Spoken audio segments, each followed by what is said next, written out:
We believe that all men are created equal. To the magnificent mosaic that is America. From radio beacon to radio beacon. I have a dream today. Change has come to America. Believe me. Help is on the way. Knock, knock. Who's there? It's a figment of your imagination. Randi Rhodes Show. Turn up your mind. Mike Pence is going to have to come through for us. And if he doesn't, that will be a sad day for our country.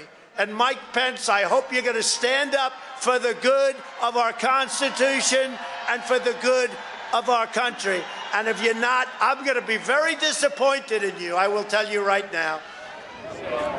I'm telling you what, I'm hearing that Pence just caved. No. Is that true? I'm hearing No. reports that Pence caved. I'm telling you, if Pence caved, we're going to drag motherfuckers through the streets. You fucking politicians are going to get fucking drugged through the streets. Yeah. I guess the hope is that there's such a show of force here that Pence will decide to do the right thing, according to Trump. Bring out Pence. Bring out Pence. Bring out Pence. Bring out Pence. Bring out Pence.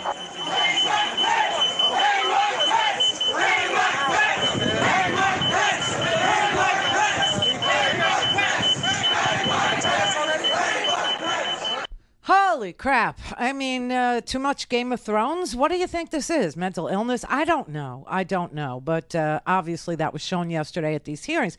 These hearings are freaking amazing. Not that, Fox News viewers know that, or maybe they do, and that's why they're not watching.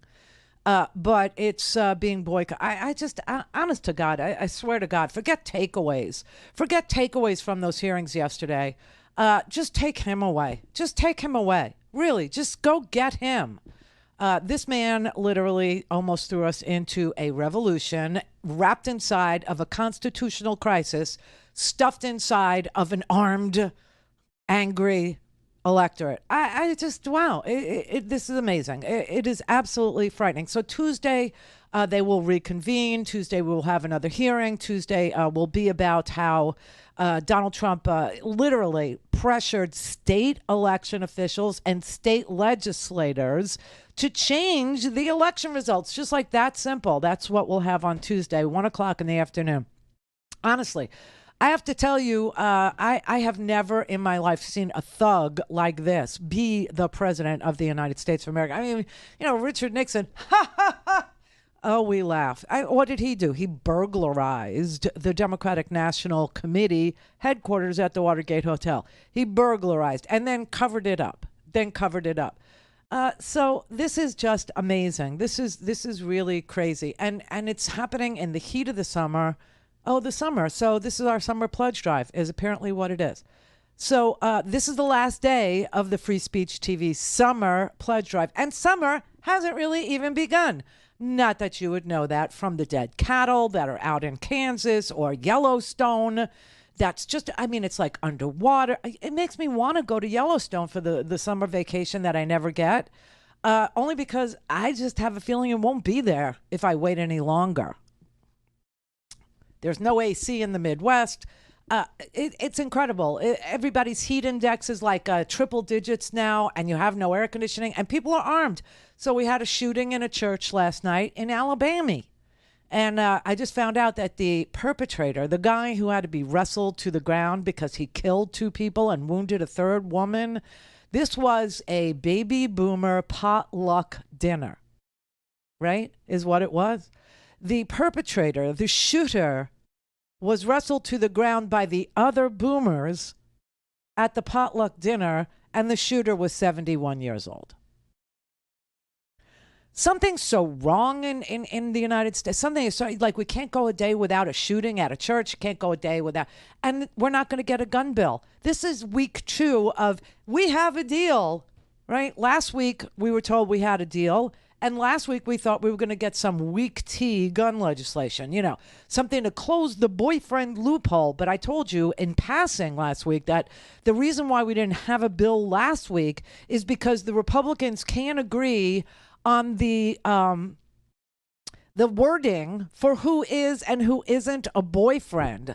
They think that some person who commits domestic violence, okay, and is convicted of domestic violence, if it wasn't more than a date or two, shouldn't be considered somebody that should be banned from owning a firearm under the boyfriend loophole. They actually said, I mean, Cornyn actually said today that he doesn't think that it should just be one date.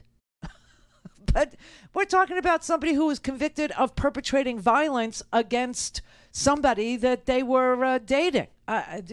Please. And so last week we didn't get a bill, and today we didn't get a bill. And so now they're saying maybe next week we'll get a bill, and we better get one next week because then they're going on recess again. Yeah, for the 4th of July. They're not in session on Monday either because of Juneteenth. And so they won't be back till Tuesday. Cornyn's already left. He's on a plane. He's on his way, if not landed in Texas. He's done. And all of this, I mean, the country is literally just reeling from crises, both natural and man-made. We've got global inflation. You have Biden who's trying to pass some sort of legislation to ease inflationary pressures. The interest rates just were raised by the Fed, which is an independent portion of our government. Nobody really even knows what the Fed does. You know, the Pauls, the Ron Paul and the Rand Paul, they think they know what the Fed does, but nobody really knows. We just know what their goal is. Their goal is to have full employment and 2% inflation. That is their goal. That ain't happening here because the whole globe was reeling from supply and demand inequity, right? There was, no demand at all during the COVID. Then there was super demand for, what do they call it? Durable goods. Why? Durable goods, like what's a durable good? Like furniture and laptops, things like that, right? There was massive demand for that, but no demand for services, no demand for restaurants, no demand for movie tickets, no demand for concert going, right? So everything was just thrown into chaos. And then we thought, okay, we're through it, and now we're going to see demand pick up for restaurants and blah, blah, blah. Well, turned out that the staffing wasn't there to support the demand for that, for the services portion.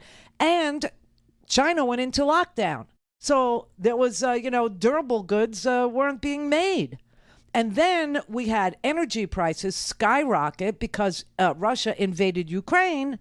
And so now the cost of the supply chain, the cost of shipping is through the roof because of energy. The whole thing. And they're on vacation. They're going to be on vacation. So this is where we are. We're at this point in our collective, democratic lives where you better vote. I'm telling you, we only have a few weeks left. I was literally counting like how many months we have until the midterms. And this divided government thing ain't working for us. It's just not happening. It can't happen. I mean, you can't sit here and tell me all day, every day that we have a polarized, population but America, 98% want background checks and 89% want this and 92% want that, but we can't get it done because we're so polarized in government. Smarten up, everybody. Smarten up. Give the Democrats what the Democrats require to govern, and that's more Democrats. So this is going to be the focus for the rest of this summer for me and all through the fall. This is going to be what I'm going to constantly put at the end of every single solitary thought that we literally think through. Every problem has a solution, every single one. And the solution is more Democrats over and over and over. That we have to negotiate with Republicans over the definition of a boyfriend. And they think that domestic violence, if you only went out one time, isn't something that should ban you from having a gun. Get rid of them. All things Randi at RandiRhodes.com. Go for launch. Speaking truth to power, the Randi Rhodes Show. At some point, there's a telephone conversation between the president and the vice president. Is that correct? Yes. When I entered the office the second time, he was on the telephone with who I later found out to be was the vice president. Could you hear the vice president or only hear the president's end? Only hear the president's end. And at some point it started off as a calmer tone and everything, and then became heated. The conversation was pretty heated. I think till it became somewhat, louder tone. I don't think anyone was paying attention to it initially. Did you hear any part of the phone call, even if just the end that the president was speaking from? I did, yes. All right, and what did you hear? So as I was dropping off the note, I remember hearing the word wimp. Either he called him a wimp. I don't remember if he said, you are a wimp, you'll be a wimp. Wimp is the word I remember. It's also been reported that the president said to the vice president that something to the effect of, you don't have the courage to make a hard decision. Worse, I don't remember exactly either, but something like that, yeah. You're not tough enough to make the call. Mr. Jacob, how would you describe the demeanor of the vice president following that call with the president? When he came back into the room, I'd say that he was steely. Determined, grim. Vice President Pence and his team ultimately were led to a secure location where they stayed for the next 4.5 hours, barely missing rioters a few feet away. Mr. Jacob, did Donald Trump ever call the vice president to check on his safety? He did not. Mr. Jacob, how did Vice President Pence and Mrs. Pence react to that? With frustration. So Mr. McCarthy indicated he'd been in touch with someone at the White House, and he conveyed to you that they weren't taking this as seriously as they should. You have to answer yes or no. Yes. Okay. The day after,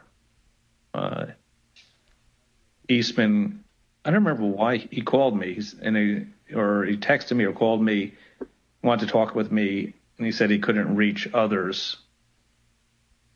And he started to ask me about something dealing with Georgia and preserving something potentially for appeal. I said to him, are you out of your effing mind? Right? I said, I only want to hear 2 words coming out of your mouth from now on. Orderly transition. And I screamed, I said, I don't want to hear any other effing words coming out of your mouth, no matter what, other than orderly transition. Repeat those words to me. And I screamed that. Eventually he said, orderly transition. I said, good, John. Now I'm going to give you the best free legal advice you're ever getting in your life. Get a great effing criminal defense lawyer. You're going to need it. Oh, my God.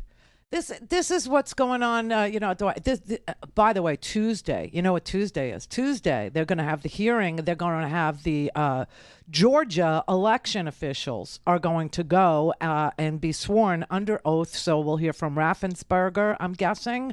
And I don't know if we'll hear from Brian Kemp, but I do suspect that we will hear from Gabriel Sterling, who was out there early and saying this has to stop, people are going to get hurt, somebody's going to get shot, right? And the president wouldn't stop. The president of the United States wanted illegal activity to ensue. He was relentless, pressuring anybody and everybody to do something that every single solitary constitutional scholar, lawyer, general, you saw General Keith Kellogg in that mashup there.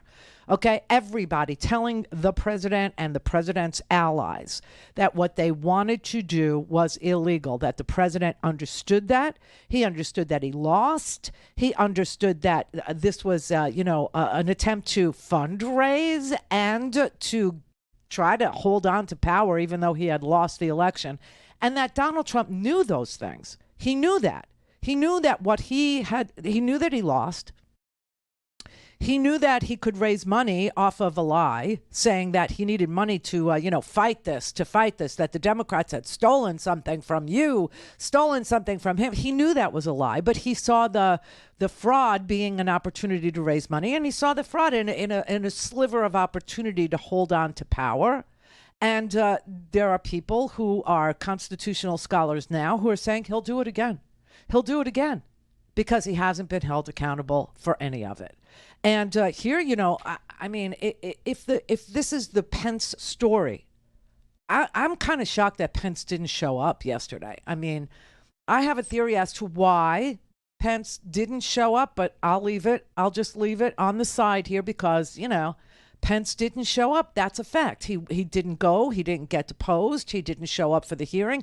This whole hearing was about Mike Pence being steely and unwavering in the view of this relentless pressure, this endless pressure, this violence and this calling of a mob to go get him when he's sitting there with his wife and his daughter in an undisclosed, basement parking lot somewhere, and the president isn't even calling to check on him to see if he's alive or if he's well or if he's out of harm's way.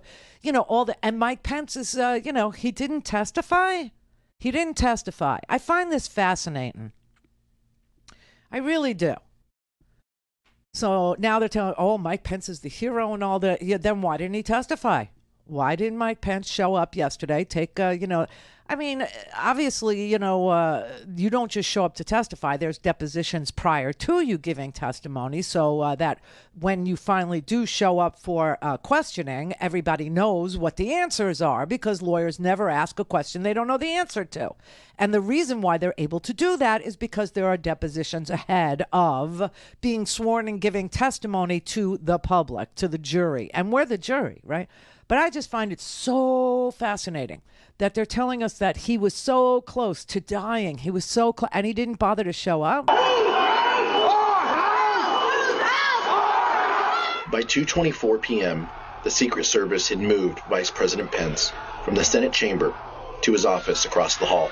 The noise from the rioters became audible, at which point we recognized that maybe they had gotten into the building. Then, President Trump tweeted, "Mike Pence didn't have the courage to do what should have been done to protect our country and our Constitution, giving states a chance to certify a corrected set of facts, not the fraudulent or inaccurate ones which they were asked to previously certify. USA demands the truth." It was clear that it was escalating quickly. So then when that tweet, the Mike Pence tweet, was sent out, I remember us saying that was the last thing that needed to be tweeted at that moment. The situation was already bad, and so it felt like he was pouring gasoline on the fire by tweeting that. Yeah, of course he was. And so why didn't Mike Pence show up? Anybody have a theory? Anybody? Well, I do, but I'm not going to even share it with you because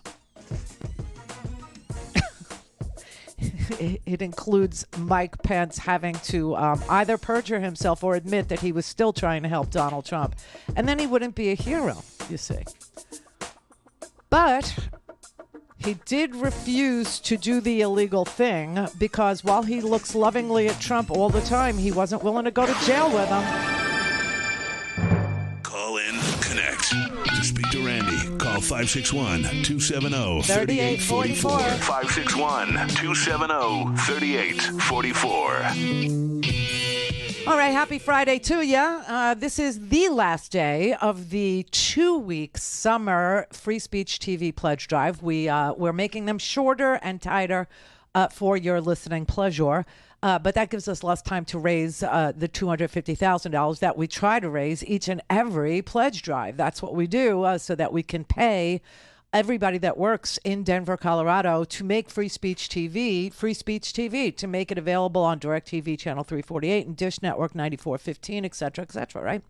And so all donations for this 2-week pledge drive have been matched by our frontline funders up to $50,000. But today, all donations will also be matched by frontline funder Sandy, who is listening and watching us in New Mexico. She's put up a $10,000 match for one day only on this last day of the summer pledge drive. So, and then if we reach the goal, we're at almost like $190,000 right this second. But if we reach the goal of $250,000, that will unlock an extra $10,000 from frontline funders Mike and Andrew, both of them in California. And we had a longtime viewer in Virginia. His name is Steve, and he just called today. And he said that he would give an extra $5,000 if we made the $250,000 goal. So people are really trying to help you give and make your donation go a very, very, very long way. So thank you to all the funders who actually put their money where my mouth is each and every pledge drive. Now you see on the screen, those are the recent pledges that just came in. And so you can watch the total right there on the pledge tracker. If you want to call us, please do at 877-378-8669. If you'd like to visit us online, it's very easy. Just go to freespeech.org and donate there. But of course, the text messaging thing is the superest, easiest thing ever. And it's instant. We'll get that on the tracker instantly. So go ahead and text the letters FSTV, Free Speech TV, to 44321. And thank you very, very much. So Donald Trump, believe it or not, he was tweeting all day yesterday, all day, he's watching these hearings. He's got to be like livid. He has to be so outraged that the Congress was able to, these 9 Congress members on the select committee were able to show so far that what he did, he knew was illegal, that this was a plan that he had if he lost against Hillary Clinton back in 2016. This was what he was going to do. Remember, before Donald Trump was elected in a surprise result in 2016, because he had help, hacking into the Democratic National Committee's emails, and Roger Stone was coordinating the release of those emails, and he had an entire troll farm in St. Petersburg tweeting and infiltrating people's Facebook feeds with fake news and fraudulent lies about Hillary being a pedophile and running a pedophile ring out of Comet Ping Pong, and that she was dying, and Alex Jones on his ridiculous show sitting there saying, Obama and Hillary, they're satanic. They smell like sulfur, and there's flies on there. All this crap was just hurled at them. And to tell you the truth, I just don't think that the response from the Democratic side of things was strong enough, good enough, fast enough, meaningful enough to beat back this entire effort to destroy the chances of Hillary Clinton. I mean, it was shocking. Okay, what happened?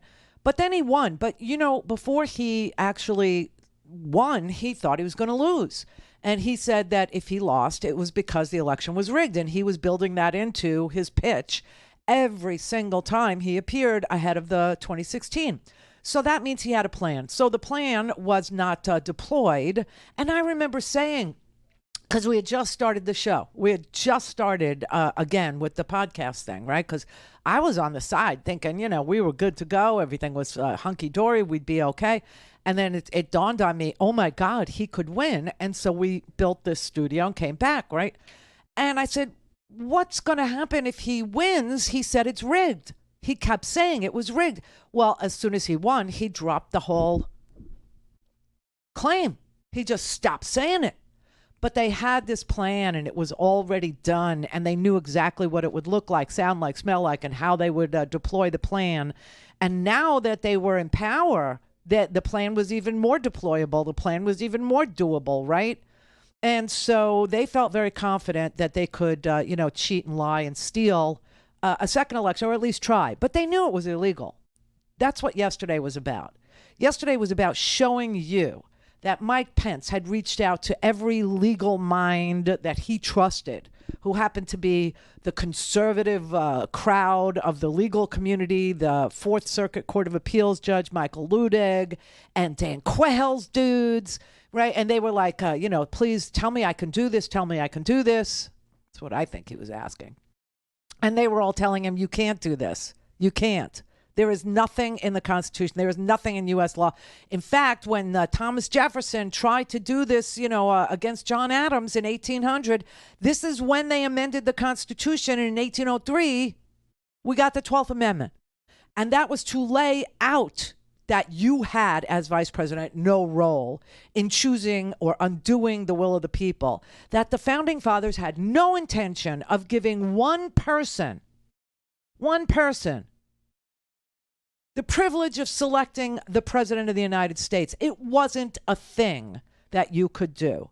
Now, what was interesting is the way that they explained it to Mike Pence, the way that they explained to him why that is so, the way they explained to Donald Trump why that is so, was like it was like second grade.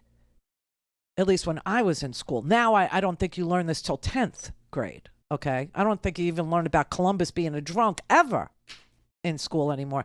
But the way that they explained it to Donald Trump was, do you remember in 2000 when Al Gore had to preside over the electoral count? You know, I'm sure he would have liked to, because he was the presidential candidate, see? And I'm sure he would have liked to have said, I'm the president, but he didn't have the right to do that, see? Because the vice president has no role to play. And I'm sure you don't want Kamala Harris to have that power now, do you? This is how they had to explain it. I thought this had to be one of the most powerful arguments. I mean, John, back in 2000, you weren't jumping up and saying Al Gore had this authority to do that. You would not want Kamala Harris to be able to exercise that kind of authority in 2024 when I hope Republicans will win the election, and I know you hope that too, John. And he said, absolutely. Al Gore did not have a basis to do it in 2000. Kamala Harris shouldn't be able to do it in 2024, but I think you should do it today. I mean, they're explaining this to John Eastman, who is representing Donald Trump. They're explaining this to Donald Trump. They're explaining this to Mike Pence. You know, like second grade Constitution class, you know what I mean? Like how a bill becomes a law. I'm just a bill on Capitol Hill, like Schoolhouse Rock crap. They're explaining this. So they knew what they were doing was unconstitutional and illegal, but they wanted to do it anyway. They wanted to, and Donald Trump was tweeting, I want equal time. This is the Randi Rhodes Show. To speak with Randi, dial 561-270-3844. That's 561-270-3844. 30 seconds later, rioters already inside the Capitol open the East Rotunda door, just down the hall. And just 30 seconds after that, rioters breach the crypt, one floor below the vice president. The Secret Service couldn't control the situation and do their job of keeping him safe. At 2:26 p.m., Secret Service rushed Vice President Pence down the stairs. I think they had been trying to figure out whether they had a clear route to get us to wherever it was that they wanted to move us to. We moved pretty quickly down the stairs and through various hallways and tunnels to the secure location. Upon arriving there, there was further discussion as to whether or not we were going to leave the Capitol complex or stay where we were. Vice President Pence and his team ultimately were led to a secure location where they stayed for the next 4.5 hours, barely missing rioters a few feet away. Approximately 40 feet. That's all there was. 40 feet between the vice president and the mob. Wow. Mr. Jacob, you were there, seeing that for the first time. Does it surprise you to see how close the mob was to the evacuation route that you took? The 40 feet is the distance from me to you, roughly. I could hear the din of the rioters in the building while we moved, but I don't think I was aware that they were as close as that. So why didn't Mike Pence testify? This just drives me crazy, right? I don't understand. Well, you know, I'm not 100% clear about why Mike Pence did not testify, okay? If we're going to make Mike Pence the hero in this scenario, and truly, you know, listen, last night everybody was saying the same damn thing. But for Mike Pence, we would have been, this is what Judge Ludwig testified to yesterday too, we would have been inside of a revolution wrapped up in a constitutional crisis with a thug at the head of our government and perhaps a dead vice president, which would have put Chuck Grassley next in line. I swear to God, this is crazy. This is crazy. But that's, it's one for the history books. But for the Pence decision, the question of what came next was unresolved.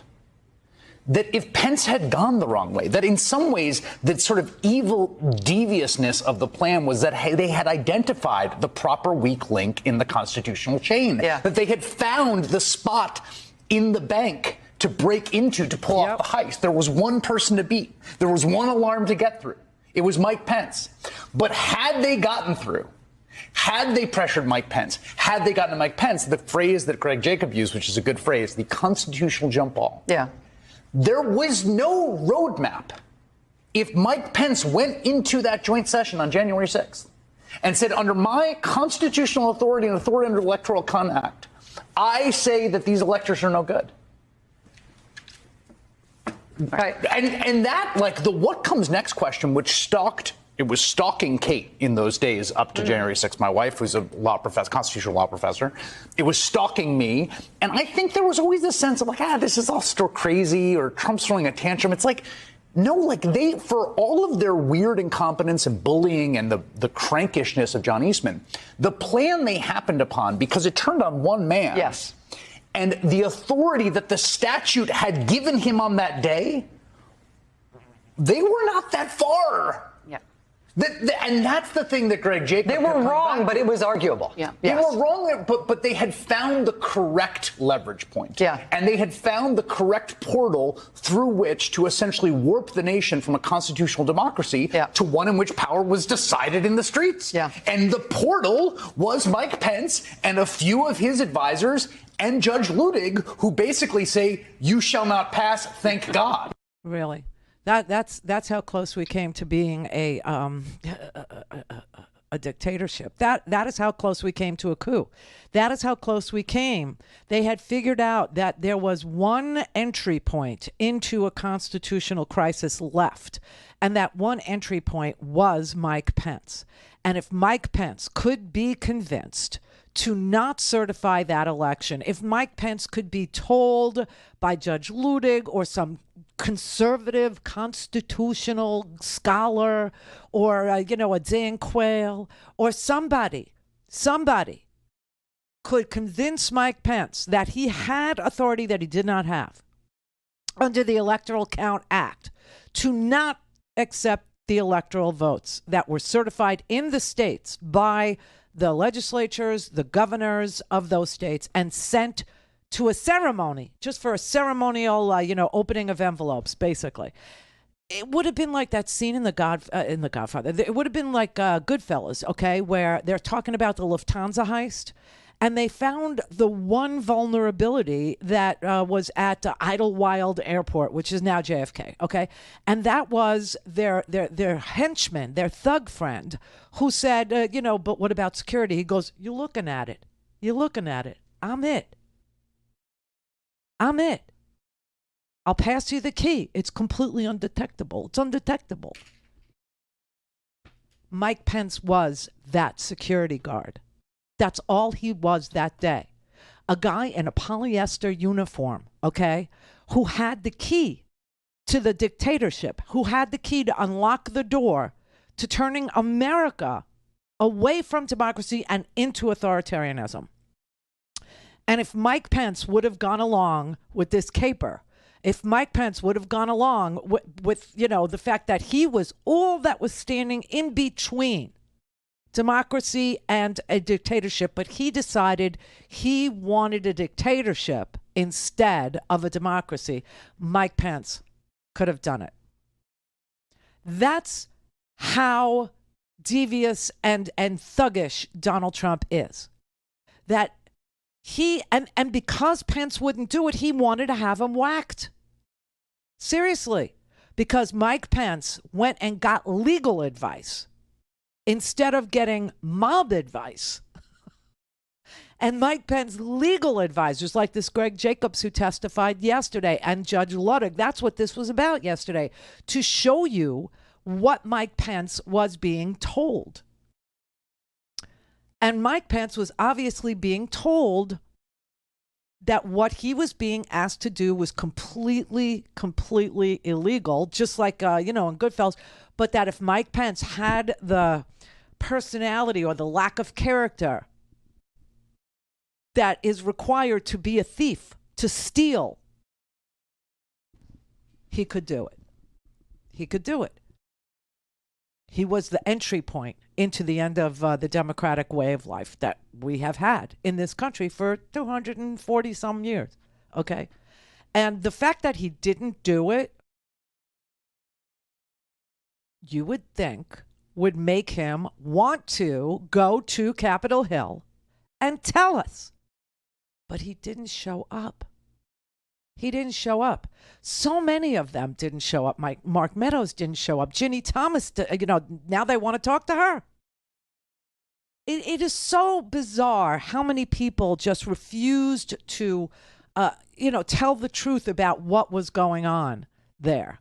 It's just so unbelievable that we have people who are serving currently in government, okay, like the Paul Gosars and the not Mark Meadows, but the Kevin McCarthy's, Mitch McConnell, okay? Mitch McConnell was outraged and said that Trump was to blame for everything that happened on January 6th, right? Lindsey Graham, he got on the floor after January 6th and he said, I'm out. That's it. Seen enough. I'm out. Don't care. And now he's back in. He's back in the fold. I don't understand for the life of me, how these people are willing to go along with selling out the entire practice of choosing our representatives, the people. I don't understand it. I really, honestly don't understand what is going on at this point. But I just find it so freaky that Pence just refused to show up. And elections were going to be decided by an angry mob in the streets if somehow Mike Pence folded under the pressure of violence. So, this is kind of where we are. It's scary as all get out that you could have in a country this established in democracy, that you could have as Chris Hayes said, a portal, an entry point. And that entry point into authoritarianism, that entry point into basically fascism, communism, whatever you want to call it, is one guy. And that you have people who are so evil and so nefarious and so self-serving and so interested in power that they would spend 4 years, 5 years thinking about how to steal an election and then actually execute the plan. We're not even done yet. We haven't even gotten to, the rest of it. Mary had a little lamb. We believe that all men are created equal to the magnificent mosaic that is America. From radio beacon to radio beacon. I have a dream. Change has come to America. Believe me. Help is on the way. Knock, knock. Who's there? It's a figment of your imagination. Randi Rhodes Show. Turn up your mind. Before you and the Vice President were evacuated to a secure location within the Capitol, you hit send on an email to John Eastman explaining why his legal theory about the Vice President's role was wrong. You ended your email by stating that, quote, thanks to your bullshit, we are now under siege. We'll take a look at that email. And Dr. Eastman replied, and this is hard to believe, but his reply back to you was, the siege is because you and your boss, presumably referring to the Vice President of the United States, did not do what was necessary to allow this to be aired in a public way so the American people can see for themselves what happened. Yeah. Mr. Jacob, later that day you wrote again to Dr. Eastman. Let's show that email on the screen. In that email, you wrote, and I quote, did you advise the President that in your professional judgment, the Vice President does not have the power to decide things unilaterally? And you ended that email saying, it does not appear that the President ever got the memo. Dr. Eastman then replied, "He's been so advised." And he ends his email with, quote, "But you know him. Once he gets something in his head, it's hard to get him to change course," close quote. So, I mean, they all knew it was illegal. Everybody understood that Mike Pence was not going to be the security guard in Goodfellas, okay? He wasn't going to, give the key to unlock the door to autocracy, to fascism. He wasn't going to be the one who goes down in history as the destroyer of everything American, of every system of government, of every, a state legislature, of every federal, officer in this country. He wasn't going to be the one that made Donald Trump the king of this country. And then Eastman realizes, oh, crap. I know it's illegal. I told the president it's illegal, but you know him when he gets it in his mind, that he could scheme or defraud or conspire or make money or use his power in a way that serves just him. It's hard to talk him off the ledge. And then Eastman understands he's going to need a pardon. Why? Because Eric Hirschman, who is a White House lawyer, told him, get yourself an effing criminal attorney. You're going to need one, and hangs up on him. So Eastman then calls Rudy Giuliani. Now, Rudy Giuliani doesn't serve in this government anywhere. He had no government position at all. He's like Donald Trump's, Luca Brasi, okay? He's a hitman. But Eastman calls him and says, I need a pardon. Can you get me on the list? Can you get me on the list? Can't do it, Sally. Can't do it. Just a few days later, Dr. Eastman emailed Rudy Giuliani and requested that he be included on a list of potential recipients of a presidential pardon. Dr. Eastman's email stated, quote, I've decided that I should be on the pardon list, if that is still in the works. Dr. Eastman did not receive his presidential pardon. So let's see what Dr. Eastman did as a result when he was deposed by this committee. I assert my Fifth Amendment right against being compelled to be a witness against myself. Did the Trump legal team ask you to prepare a memorandum regarding the vice president's role in the counting of electoral votes at the joint session of Congress on January 6, 2022? Dr. Eastman, did you advise the President of the United States that the Vice President could reject electors from 7 states and declare that the President had been reelected? Dr. Eastman, the first sentence of the memo starts off by saying 7 states have transmitted dual slates of electors to the President of the Senate. Is that statement in this memo true? Yep. President Trump authorized you to discuss publicly your January 4th, 2021 conversation with him? Fifth. So is it your position that you can discuss in the media direct conversations you had with the President of the United States, but you will not discuss those same conversations with this committee? Fifth. Dr. Eastman pled the Fifth 100 times. 100 times he pled the Fifth in a deposition. 100 times he took the Fifth Amendment.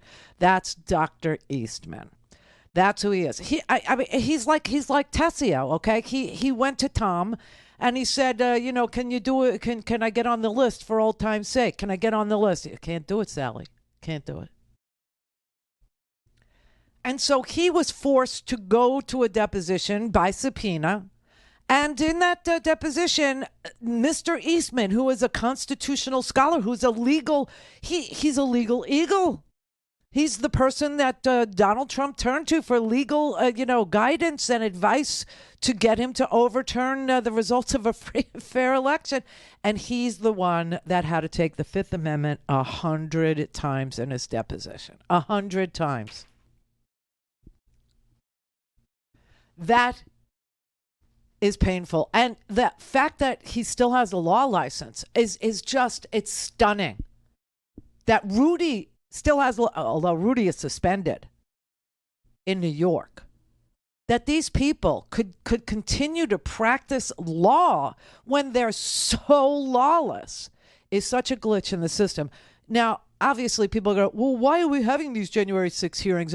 Because we need to fix the Electoral Count Act so that there is no chance to exploit it in 2024, which I have to tell you, Ludwig, Ludwig is a very halting witness. You know who was like that? You know who was a big brain but really painful to listen to? Robert Mueller. That's why the Mueller hearings were such a well. First of all, Bill Barr, tried to get out in front of the Mueller hearings and tell you there was nothing there. Mueller had nothing for you to hear. He was going to say nothing. He was going to show you nothing. He had nothing. No, what Mueller actually showed us was 10 different obstruction counts, and the fact that everybody lied to Robert Mueller. Everybody lied.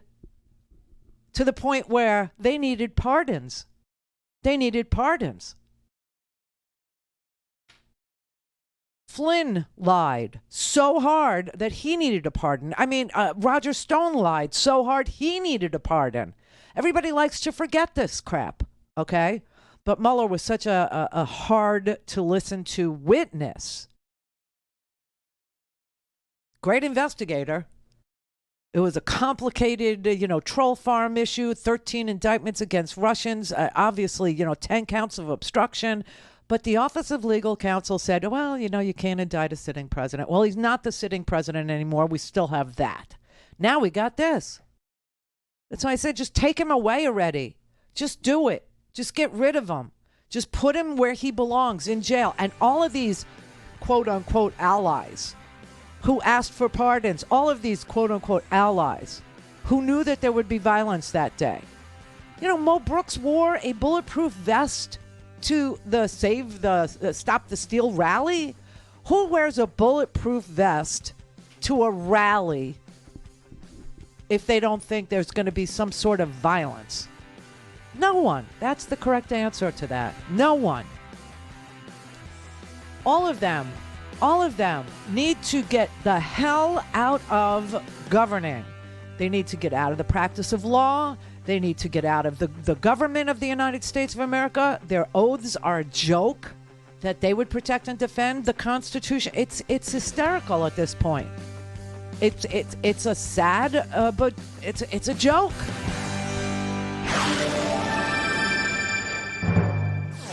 All things Randi at RandiRhodes.com. Go for launch. Speaking truth to power, the Randi Rhodes Show.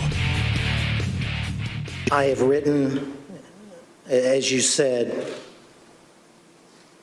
Chairman Thompson, that today,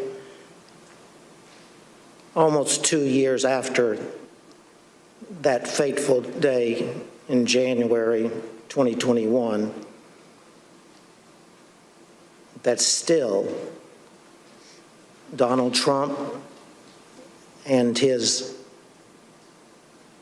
allies and supporters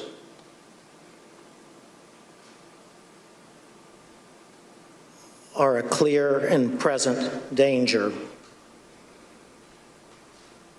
to American democracy. That's not because of what happened on January 6th.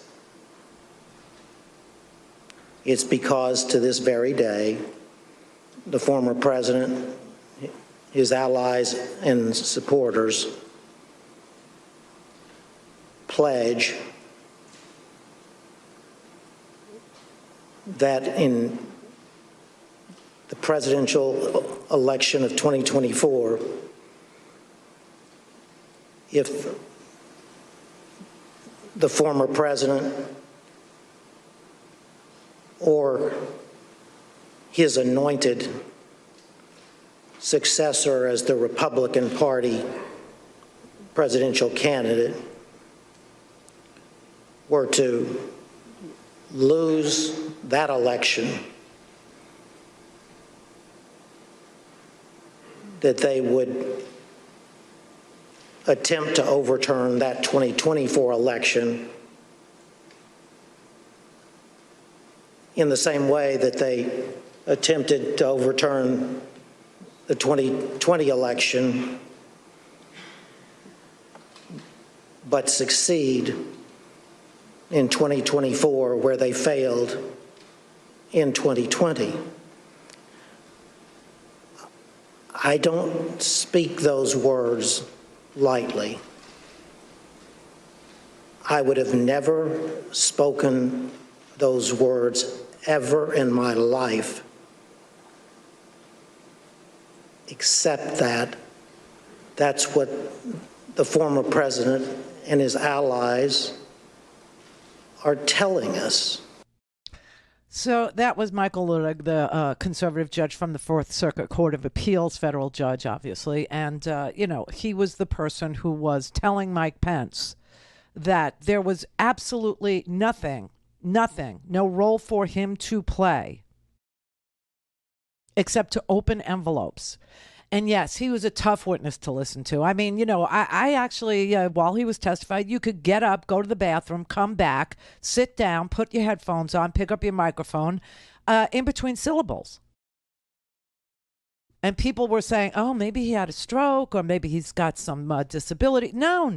It's just that's the way that certain people speak. And while he might be a fabulous jurist, a constitutional scholar, he's a really halting witness. And so was Mueller. It just seems to me like these very, very elite lawyers, these very elite justices, judges, prosecutors, they know so much. There's so much rattling around in their heads that they have to think and rethink and because I remember they asked Luttig yesterday, they said something about, the Electoral Count Act and, is this, something that needs to be fixed? And the guy, he goes, well, I wouldn't want that to be my answer, and then just went on and on. And the question was a yes or a no, really. No would have been perfectly fine. But that was the problem with Mueller, too. It was very hard to listen to Robert Mueller testify. All right, Jim in California. Hey, Randy. Oh, stop. God, that's so loud. Oh, I'm so sorry. Is that better? Yeah. I'm so sorry. I just want to say that, in my opinion, the brilliance of what I'm seeing in these hearings can only have been aided by, I need you to explain to me and maybe to everybody why there's no Jim Jordan there, like screwing up everything. The fact that the Republicans decided, voted that they didn't want these hearings, but they're having them anyways and using just the depositions of his supporters is devastating. I don't know if it was maybe that and lowered expectations because of the two impeachments and the Mueller report, but Jesus Christ, this thing is something else, So the reason why there's no Republicans is because the Republicans are boycotting the hearings. They don't even want to be there. They don't want to, and that is so stupid on their part because, they could actually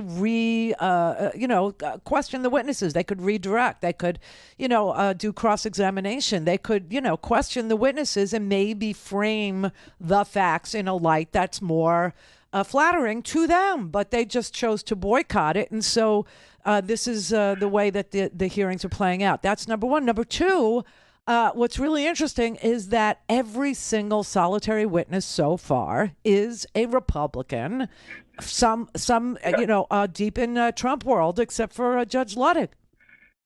Do you think they're kicking themselves in the butt a little bit for the way things have played out? It's devastating, okay? It is unbelievably devastating what was captured on videotape, the depositions, the people. But, it's just it's so strange, though, that Mike Pence didn't come to testify, that, Kevin McCarthy, who was screaming on the floor about how terrible this was, that he gave a deposition but didn't come to testify. You know what I mean? It's just so weird. It's like they can't. Where's Mitch McConnell? Why doesn't he show up and say this man can never be president again? What he tried to do was violent. What he tried to do was unconstitutional. This man can never be a viable candidate for the presidency. We have to, prosecute. Where are these people? Yeah, these depositions are so valuable maybe because it's like a snapshot in time. It takes everybody back a little bit to where they were. It was more fresh in their minds, and they hadn't tried to whitewash everything. And you could really, hear the graveness and really what was at stake. What you just played there, the halting guy, Judge Luddick. God, what he said was just unbelievable. And to know that this is a venerated voice in the conservative circles, they all know that this guy is, that's what's beautiful about this. They're not, during the impeachment, I thought that our side did a great job. I think that they made the case that what he tried to do with bribing Zelensky, in the whole Biden affair, that was enough. But this is just like on a whole nother level that, there's no Jim Jordan there to go, hey, and stop everything, and try to muck up the water. Right. And it's not our people they're having to listen to. They can't dismiss it. Right. I mean, listen, Luddick actually said that Donald Trump is a clear and present danger to democracy. That testimony is devastating from a venerated, lionized, conservative federal judge. And that's who Michael Luddick is. Call in, connect. To speak to Randi, call 561-270-3844. 561-270-3844. All right, I promise this is it. This is my last pitch for the Free Speech TV Summer Pledge Drive. This is it. This is the last time I will ask for the summer season. Okay, on behalf of Free Speech TV and the 16 happy peppy people that work in Denver, Colorado, who really do need to get paid, okay? If you can make a donation today, visit us at freespeech.org or go ahead and dial 877-378-8669, or perhaps you like to text. And if you do, please do text FSTV to 44321. Look, you can see we're over 200. That we're at $206,000. We started today at 189,000. So thank you. Keep doing it. Just get us to 250. Because if we reach our final goal today of $250,000, and we're only 40-some thousand dollars away, then we will get $10,000 extra from frontline funders Mike and Andrew, both out in California, and longtime viewer Steve in Virginia. We'll also give an additional $5,000 if we hit the $250,000 goal. Now, you should know that everything you do today is going to be matched. It's actually up to $60,000 today, because we had the frontline funders who said that they would match up to $50,000. And then yesterday, Sandy in New Mexico said another $10,000 will be matched today and today only. So if you gave $500, I can see people doing it right now. If you gave $500, it would be $1,000. If you gave $1,000, it would be $2,000. And if we got a few, big donors, $500, $1,000, $2,000, with the matching funds, we could definitely get to $250 by the end of this hour. We could totally do it. So thank you very much. Meanwhile, democracy hangs in the balance. This is basically where we are. I mean, we are facing all kinds of natural crises in the world. We have, a natural crisis of, you could say it's unnatural, but it's natural. It's a virus that's infected the world. Okay. China was in lockdown. So you had, hard goods not being manufactured. You had cities in complete, China, they lock you up. They literally lock people up. They take the parents to COVID prison. We don't do that here, but, you have, chips not being manufactured. So cars aren't able to be completed. So the cost of a car went through the roof. Okay. You've got laptops that aren't being made. You've got iPhones that aren't being made. Then you've got, here in the United States, a supply chain that is completely and utterly devastated by COVID, number one, and number two, now energy prices, they're way through the ceiling, and that's partly because of the refineries here. The refineries here are so stinking old. A lot of them have come offline. A lot of them don't want to invest in this technology of refining, crude oil. We have enough crude oil in the United States. As far as this claim of being energy independent, We can manufacture enough crude for ourselves, especially if we stopped exporting, and stop playing the global game. But that's not in the cards either. But we could totally produce enough crude oil. What we can't do is refine it. Therein lies our dilemma. So we have all of this contretemps going on, and we need to get serious people who are serious about solving serious problems in the government of the United States and get rid of these front-running phonies whose oath to protect and defend the Constitution means absolutely nothing to them. Nothing. Zero, zip, zilch, goose egg, donut, squat, nothing. To the point where we had another shooting. By the way, 3 people are now dead in this church shooting in Alabama. Yesterday, when we first heard the story, there were 2 people who were killed and a third was injured. Well, this third lady has died. So, the gunman isn't dead. So we're just below mass. We're just below a mass shooting, okay? That's, been defined for us as being 4 people wounded or injured, including the gunman. So we're just below a mass shooting in a church outside of Birmingham, Alabama, where former Senator Doug Jones lives. I mean, you're talking like a tree-lined, a sweet, southern suburb of Birmingham. And now we find out the shooter was a 71-year-old man who went to a boomer, a potluck dinner at this church. It's an Episcopalian church. And this 71-year-old snapped, pulled out a handgun and started shooting people. He had actually attended that church. So I don't know if it was personal. I have no earthly idea, but we can't get a piece of gun legislation that 99% of the American people are for passed. You've got 70% of the people in the United States of America that don't want the Supreme Court to take away a woman's right to choose. They don't want to see privacy rights decimated in this here country. They want to see progress on the economy. They want to see,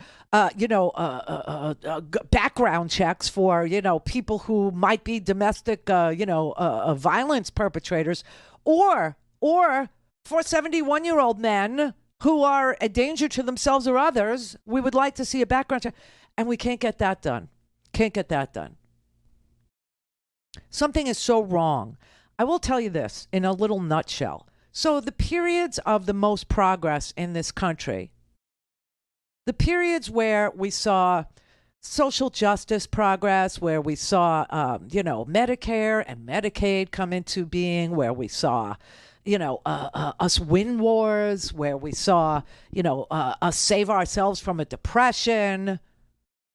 We had Democratic presidents with Democratic Congresses, Democratic House, Democratic Senate, LBJ, FDR. This is what we would want for ourselves, and we keep on saying that divided government is the answer. It's not. It's a lie, okay? We cannot self-govern with a polarized government. We can't self-govern with people who serve in government who won't even protect the Constitution at this point. This is a new low. This is a really new low in American life. I've never seen us so incapable of doing what everybody is for ever before. And everybody's for background checks. Even gun owners, especially gun owners. Parents. We can't get a simple weak tea piece of gun legislation passed, really, after mass shooting after mass shooting after mass shooting after mass shooting. This is crazy. Scott in Texas. Oh. Hi, Randy. Hey, hold on, okay? I shouldn't have taken your call. I'm sorry. Just hang on, okay? Oh, hi, Randy. All right, thanks. Sure. Thank you. Oh, look, I did it. All right. I've never figured out call waiting. I've never figured out how to flash between phone calls. No, never. And the iPhone people must know it because they have now the green and the red pop-up that says, would you... It gives you too many choices. If you ask me, it says, would you like to accept this call and disconnect from the one you're on? Do you want to put the one you're on hold and accept the call? Do you want to ignore the call? Too many. Here I only have one button and I can't But I did, Scott, you are on hold. I did it. So, all right, when we come back, I'll take your call. Anyway, get us to 250. Do it now. Do it now.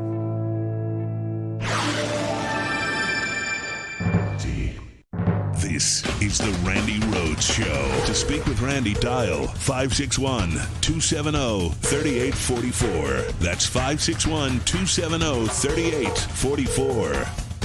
We're talking about protecting democracy and the threat we faced leading up to January 6th. And it wasn't just about one day. It was about this concerted effort that we have continued to talk about building up to January 6th. And so individuals who have knowledge should come forward. Yeah. Whether that's Kevin McCarthy or Barry Loudermilk or Ginny Thomas.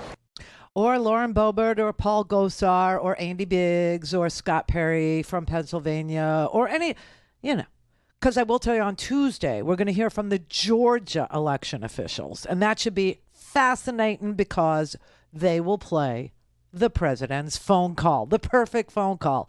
Just find me one more than Joe Biden had. All right. Scott in Texas, thanks for holding. No problem, Randy. How are you? I'm good.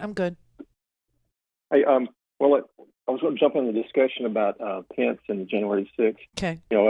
I did applaud him for doing the right thing, but I do wonder why he didn't bring up Trump's calls to him before, back in December when I started trying to persuade him.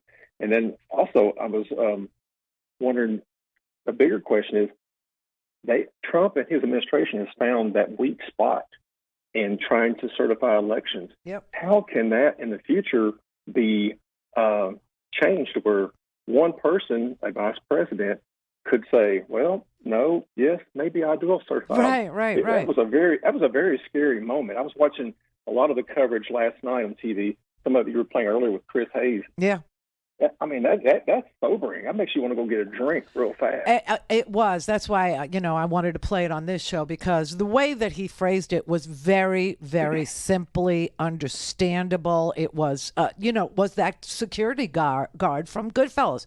It was that simple, that they found a portal that they could go in, and if they could flip one guy after 150 million Americans voted, if they could flip one guy to do the wrong thing, to break the law, that would have been the end of democracy. I mean, it was stunning. It was really, an amazing thing. So basically, when Congress tells you that the reason why they wanted to have these hearings was because they need legislative fixes, this is exactly what they were talking about. They're saying that we need a very specific, tightly written, maybe, how the Constitution, like the Second Amendment's only, 3 sentences, right? So they're saying that they need a sentence inserted into the Electoral Count Act that says that, the role of the vice president is to open envelopes, and that's it. Okay? That's it. And that would be great. Right. And that's basically one of the legislative fixes that they're talking about. The others have to do with security, obviously. The windows. My God, you saw the windows on the Senate side of the Capitol. They were broken with a police shield. They were not shatterproof. So is that going back? I remember going back to the when they were doing the committee was doing on the first meeting. They brought that up. They said, how did these Proud Boys and the Oath Keepers, how did they know which windows did not have bulletproof glass? Right. And they targeted those weak spots. And man, I applaud that whole committee, that January 6th committee, and also Liz Cheney, who I hardly agree with, and Adam Kissinger, but all of them. I mean, that's I think it was really smart that they're broadcasting this in prime time so everyone can see this, because if they didn't, what would happen is they would get fed. You would get fed through the news, and if you watch Fox News or some of the other ones, Newsmax, you would get a little piece, and they'd say, "Oh, it's just a witch hunt. Oh, it's just this. It's just that." But when you see the video and you hear all that testimony from those people who are in the administration, Trump administration, coming forward and saying all this, there's no denial. There's no denial of what was going to happen. And thank God it didn't happen, because it's really look back and you go, damn, we dodged a bullet. Well, I you mean, know, listen, this isn't really a look back as much as it is an expose on what could happen in 2024. And that's why I keep saying, 2022, when you vote for your Secretary of State, when you vote for your governor, when you vote, you got a choice there, right? Beto's doing better than he was after, this unbelievable shooting at the school there at Robb Elementary. But it matters who is going to certify the vote in Texas. It matters who's going to certify the vote in Arizona, in Nevada. It matters who we choose, Florida. right? Florida, yes, exactly. So, we all have decisions to make, and we can decide that we want to preserve democracy and, put the right people in charge in 2022 for 2024, or we can just give up. We can just give up because they're going to keep coming and coming and coming and coming. And one last thing I was going to say on that, the January 6th, was that judge who testified, the one that said, Luddick, that it was Trump is a clear and present danger to U.S. democracy. Thank God. I hope they just keep repeating that, because here's a guy of incredible stature, credentials, and stature, saying this in front of Congress and this committee, and that needs to be repeated over and over. And I don't know. I wanted to talk to you. Also, I just bought a podcast, and I'll say, God bless you. Thank you. Oh, same to you. Thank you. Have a great weekend. Thanks, Scott. Thank you so much for that call. That was a great call. I should just end it there and just, but okay. Russ in New York. Randy, I like you. I'm not voting for Trump in 2024 because of Roe and the guns, okay? I'm not going to vote again for him. But I do want to ask you about the Electoral College. If it's so unambiguously illegal to ask Pence to send it back to the states, why would people talk about repealing the Electoral Count Act? And one more thing, have you seen Malcolm Nance lately? No. Yeah, it's scary, huh? Yeah. So three Americans. They have 3 Americans. They have a Marine and 2 other vets. The Russians do. I don't know. I don't know what to tell you. I honestly don't. But they're saying, do not go to Ukraine to fight, even if you feel the calling as a vet. I get that. I understand that feeling. I had it, for a while there when they first invaded. I thought about it, and then I thought, you're only as good as the weakest among you, and I would be the weakest among them because, I'm in my 60s. But yes, I look great. But but anyway, so the reason nobody wants to repeal the Electoral Count Act, they want to tighten it. They want to make it a little less vague, so there's no question that the vice president of the United States has no role to play. And if they just wrote it that way, if they just updated the language, because remember, it's an old piece of legislation. It's really old. So to update it, just to put in there that the role of the vice president is to open the envelopes and accept the certified electoral votes. That's it. That's all. It's a sentence. We're literally a sentence away from making sure that particular portal, as Chris Hayes put it, can't be exploited ever, ever, never, ever again. That's why.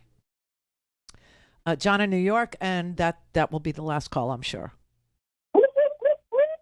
How are you today, sweetie? Okay. Did you start early without me? What? Well, I was waiting for you in the hot tub, but you didn't show up. No, the whole thing with Pence, I don't think that he wants to destroy the Republican Party. I think that is disintegration. If the truth was known to all the public, that the disintegration of the Republican Party would be too strong, and that you create a void or a vacuum. And at that point, I think there'll be a revolution. So I think they're all defending their positions. They're trying to keep the Republican Party together. Hopefully they're policing themselves. Yeah. That's all you can hope for. Yeah, you're right. You're right. That seems God like bless America. Thank you. God bless America. God bless everybody. And God bless America. God bless our Constitution. And thank God. Thank God. Thank countrymen. Thank people who are of decent character and integrity for stepping up as they did. I mean, the Greg Jacobs of the world, the Eric Hirschman of the world. Although I will say this just as a little downer. Why didn't they say something earlier? Why did we have to wait 1.5 years for Eric Hirschman, who knew what happened there, right? He's a White House attorney. For Greg Jacobs, who is the vice president's counsel, okay? Why did we have to wait for Keith Kellogg, the general, who was the national security advisor to Mike Pence? Why haven't we heard from Mike Pence? Why haven't we heard from other people who say that they believe in democracy, say they believe in the Constitution, say they believe in good government? I mean, honestly, there's really no excuse that the first time we're actually hearing the entire backstory of what happened here, of who was plotting and planning against the voters, who was plotting and planning against the Constitution of the United States. Why did it take us a year and a half? We have a deficit in character in this country. That's the answer. Have a weekend. Stay cool.